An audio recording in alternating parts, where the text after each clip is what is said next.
Selamat datang kembali. Hari ini kita mau gali lebih dalam soal sesuatu yang sering banget kelewat nih di tengah kesibukan kita sehari-hari. Namanya refleksi. Refleksi atas apa yang udah kita lakukan, pilihan-pilihannya. Sumber kita kali ini dari HBR Guide soal strategi bisnis. Dan pesannya tuh jelas banget. Setiap keputusan, sekecil apapun, itu butuh pemikiran strategis.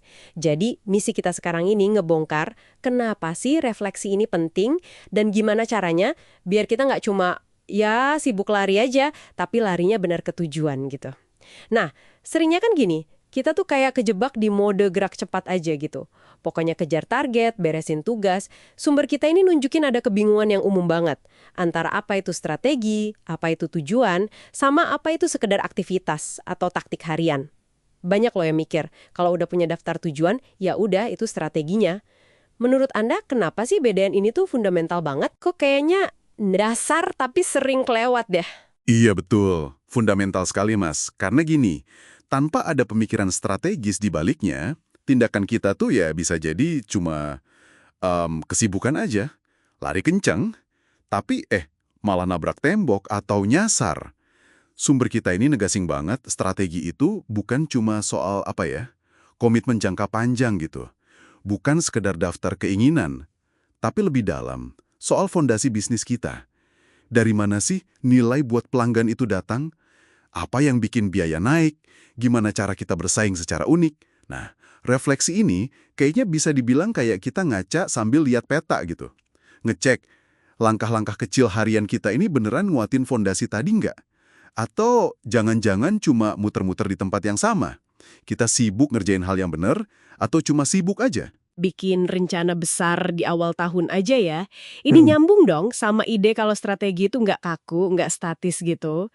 Sumbernya bilang kan strategi itu seharusnya kayak hipotesis, sesuatu yang kita uji terus, kita sesuaikan sambil jalan. Nah, gimana refleksi ini main perannya di situ? Di proses belajar dari eksekusinya ini. Tepat sekali. Refleksi itu jembatannya. Jembatan antara kita melakukan sesuatu, eksekusi ya, sama kita belajar dari situ. Kalau kita nggak pernah berhenti sejenak buat mikir, oke, kemarin itu apa yang berhasil ya, apa yang gagal. Dan yang paling penting, kenapa kok bisa berhasil atau gagal. Nah, kita kehilangan momen emas buat mempertajam hipotesis strategi kita itu. Sumber kasih contoh loh, banyak perusahaan itu kesandung bukan karena strategi awalnya jelek, tapi karena pas jalan mereka gagal dengerin, gagal baca data, gagal lihat sinyal-sinyal pasar. Mereka kayak terjebak ilusi kalau wah rencana awal masih oke nih, padahal kondisi udah berubah. Refleksi ini juga cara kita biar nggak jadi korban tirani tujuan antara. Istilah kerennya gitu. Tirani tujuan antara. Maksudnya gimana tuh? Maksudnya, kita terlalu fokus mati-matian ngejar target jangka pendek. Misalnya, target penjualan kuartal ini harus naik sekian persen. Sampai-sampai kita ngorbanin tujuan strategis jangka panjangnya. Misalnya, inovasi produk jadi keteteran, atau bangun citra merek jadi nggak keurus. Kita kayak menang pertempuran kecil-kecil, tapi malah kalah di perang besarnya gitu. Oke, paham sekarang. Berarti ini relevan buat semua ya, nggak cuma buat katakanlah pimpinan tinggi pas rapat strategi tahunan, tapi buat kita semua nih dalam keputusan sehari-hari.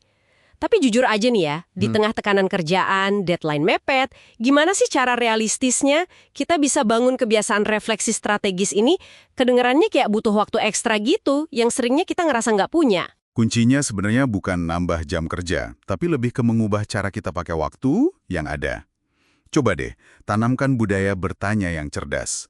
Bukan cuma melakukan terus-terusan. Tiap hari, coba aja luangkan. Nggak usah lama-lama, beberapa menit. Tanyain ke diri sendiri atau ke tim. Ini kerjaan yang lagi saya kerjain, beneran yang paling penting nggak sih buat capai tujuan besar kita? Atau ada nggak ya sesuatu yang bisa kita stop aja ngerjainnya? Karena udah nggak relevan atau dampaknya kecil. Terus, cara kita ngerjain ini, apa masih yang paling efektif? Sumber kita juga ada konsep menarik nih soal waktu. Oh ya, gimana tuh? Jangan lihat waktu cuma kayak garis lurus, timeline gitu, tapi coba lihat kayak kerucut waktu, time cones. Kerucut waktu. Gimana tuh? Maksudnya agak abstrak ya? Gini, bayangin keputusan kecil yang kita buat hari ini, itu kayak ujung kerucut yang lancip, sempit. Nah, seiring waktu berjalan ke depan, ke arah dasar kerucut yang lebar itu, dampak dari keputusan kecil tadi itu bisa meluas banget. Signifikan. Refleksi itu bantu kita memvisualisasikan itu. Konsekuensi jangka panjang dari pilihan-pilihan taktis jangka pendek kita. Jadi, pas kita milih antara ngerjain tugas A atau B hari ini, kita nggak cuma mikir, mana ya yang deadline-nya lebih dekat, tapi juga mikir, mana ya yang dampaknya bakal lebih gede untuk dasar kerucut strategi jangka panjang kita? Ini soal ngelatih otot berpikir strategi saja sih, dalam setiap pilihan, sekecil apapun. Coba deh tantang asumsi-asumsi lama. Cara kita ngerjain X selama ini emang masih paling bener ya di kondisi sekarang? Wah, menarik banget konsep kerucut waktu itu. Jadi lebih kebayang ya dampaknya? Iya, betul. Nah, sebelum kita tutup nih ya, ada satu pertanyaan buat Anda semua renungkan. Di dunia yang kayaknya serba cepet ini, refleksi itu sering dianggap bikin lambat, buang waktu. Tapi coba deh kita balik logikanya. Gimana kalau justru karena kita nggak berhenti sejenak buat refleksi tindakan dan pilihan strategis kita, meskipun rasanya lebih cepat ya di jangka pendek, itu malah jadi risiko terbesar yang paling memperlambat kemajuan kita ke tujuan jangka panjang. Coba deh pikirin. Ada nggak satu keputusan kecil, mungkin besok pagi, yang bisa Anda lihat pakai kacamata strategis yang lebih tajam setelah obrolan kita ini? Apa ya kira-kira?